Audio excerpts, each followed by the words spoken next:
Hello. I'm going to disrupt my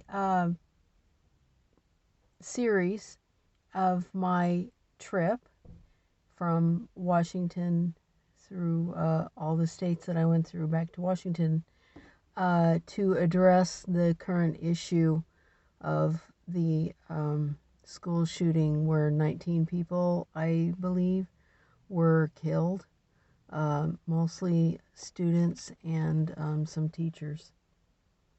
Um, there is always talk every time this happens, and it's obviously way too familiar um, of a situation that keeps happening, keeps repeating itself. And I want to give you my scoop on it, and you can take it or leave it. And if you want to leave, I think I'll probably completely disable the comments. So there won't be any issues to have an argument because I'm not interested in debating the issue. My opinion is um, whenever I go to the courthouse, um, I have to leave my pepper spray and pocket knife. I leave it back in my car. And there is a machine that I have to walk through to see if I'm carrying anything considered dangerous. And then my purse has to go. I put it in a box, and it goes through a screener device. And there is no possible way that people who go to the courthouse um, can bring in any kind of a weapon. So why don't they do that in the public schools? Um, let's see, they do that in the Social Security office as well.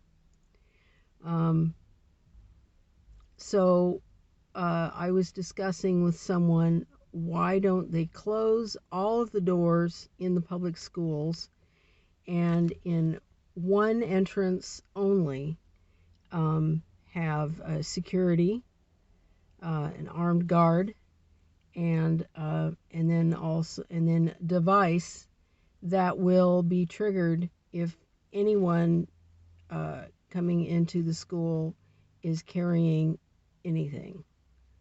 Um, it's really not that difficult. Um, you know, I'm really grateful that my son is grown and out of this situation because, of course, there were dangers even when he was going to school, but um, this was not happening at that time. And I think it's a lot simpler. I think the some solutions, I know nothing is fail safe and perfect, um, but I think there are some simple solutions that they could be using that they are choosing not to. And I think that's BS. And, you know, they, a lot of, I'm going to try really hard to not be politically incorrect. My picking a side, but I think it'll be obvious. Um, there is talk of removing the general public's rights, Second Amendment rights, and I don't agree with that. And I don't think it is necessary to remove the general public's rights to bear arms, which we have a right to do um, because of what has been happening. Um, I think there are a lot of steps that they can take to increase safety and security in the public schools, and they're not doing it. Whose fault is that? Whose fault is that? They're not doing it. They're not closing up the schools and having only one entrance with security. And they don't have any of those machines, so it's real safe and go in the courthouse. If you want to be safe, go to a courthouse. That's where it's safe. So that's whoever is making that decision, it's their fault why this keeps happening. because they are not taking the steps that they can be taking for the safety of the children. Now, I'm a mom, and I'm telling you, if anything happened to my child, I don't know how I could possibly bear it. I don't know how I would deal with it. I can't even imagine. And so my heart goes out to all the parents and all the people who have lost their child or their loved one.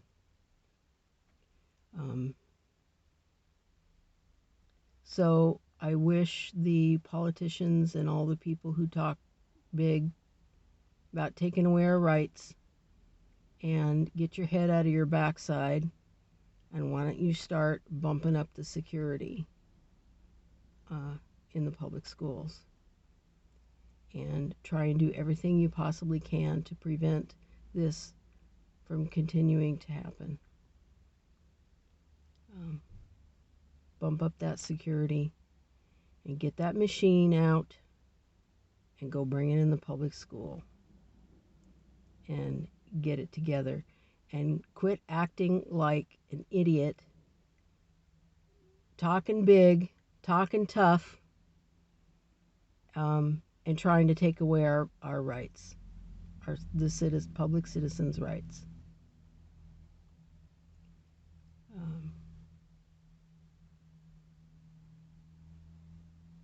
That's the best I can do. And I don't think they're doing their best. I really don't. When my son was in school, he was not allowed to bring pepper spray to school. And when he was walking to school, you know, there are dogs, and there a lot of times, you know, dogs can attack children and have been known to attack children. And my son would have no way of defending himself if he was attacked by a dog. So, you know, they're willing at the public schools. They're willing to take away my son's ability to defend himself, protect himself, if he were ever attacked by a dog. And by the way, one of my best friends, her child, her son, when he was young, was attacked by a dog, and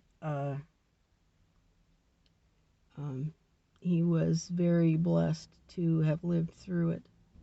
His eye was chomped up, and his face was bit, and it was terrible. But he lived to tell the story. So there are things they can do.